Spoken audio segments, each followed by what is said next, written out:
I have fed him. I have cleaned him. I have wiped behind his ears, cleaned out boogers, reduced fevers. I am his comfort. I'm everything. And it feels really amazing.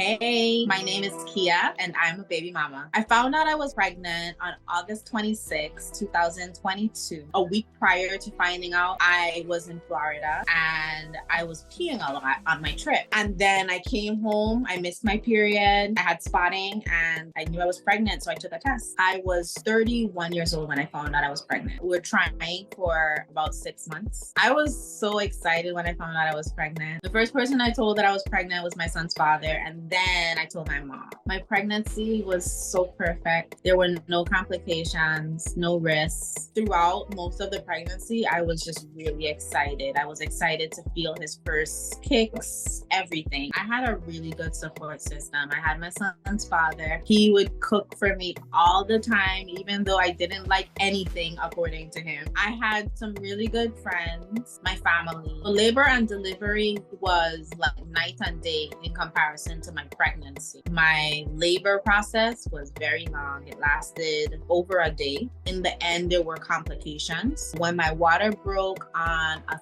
Thursday, because I got induced that morning, it immediately started the contractions. Initially, my plan was to labor as much as possible at home, but I didn't know that something wasn't right at that point. I just knew that I needed to get to the hospital. The contractions were really bad. They were coming about 6 minutes apart, and I was like, I need to go to the hospital now. Something in me just knew I needed to go, and had him the following evening by a C-section. When they told me that I needed a C-section, it was because his head was not in the right position for delivery at that point, and every time I was having contractions, his vital signs were starting to drop along with mine. So, obviously there were complications. And with a newborn or with a baby in utero, there's a very thin line between it being a healthy delivery and then when you start having those complications, things could go bad, especially with your oxygen levels dropping. They told me I needed to have a C-section, an emergency C-section, and I immediately went no. I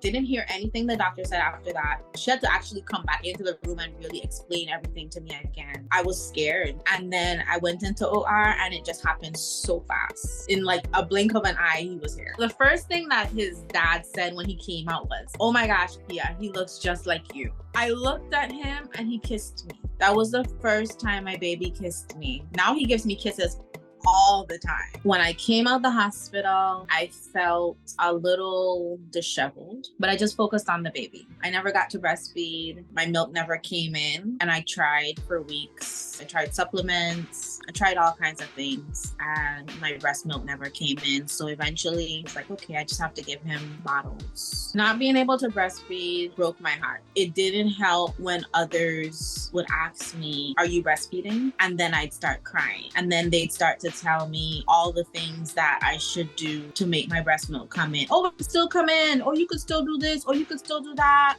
All of their experiences on top of my already overwhelming mommy guilt that I was having over the fact that I wasn't able to provide this for my baby did not make things good for me.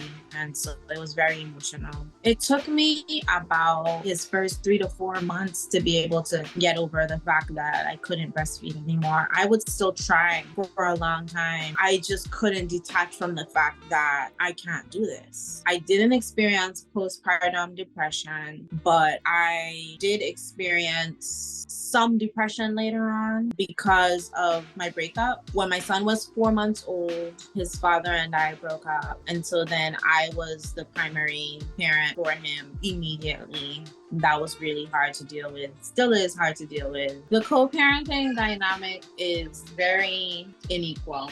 And I don't expect it to ever be equal in that things shift from time to time. That's life. But I have been carrying most of the responsibility for the past 6 months. It gets overwhelming sometimes. Sometimes I am struggling financially. Sometimes I am struggling emotionally. Sometimes I have lack of sleep that causes me to literally fall asleep while playing with my son. But as my mother and my grandmother would say, you're not gonna be the first and you're not gonna be the last. After getting through that period of not eating and sleeping, then I was able to actually care for myself again and say, okay, I will drink water. I will go walk with my son. I will eat food every day. Now I'm starting to heal through some of the trauma, some of those beliefs that I have been deep seated into me. Why is it that all the people that I love leave me? What's wrong with me? A lot of those messages are coming up again, and I'm trying to heal through those. We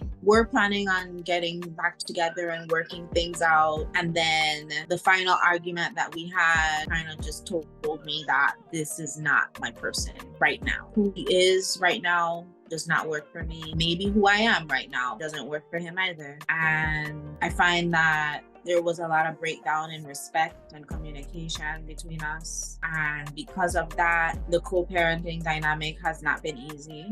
But as the mom, it just pisses me off that men in general get to not do, and mommy has to do everything. So my baby boy is gonna be 11 months. Being a mom to an almost 1-year-old, it feels like I need to give myself a big pat on the shoulder because I have managed to keep human life alive. Motherhood is literally teaching me the definition of patience. When you're having a baby and you're expecting a baby, your baby is an individual from in utero, and then when they come out, they're also an individual. They're gonna do things when they want to, and especially when they're born, take all of those expectations, throw them out the window.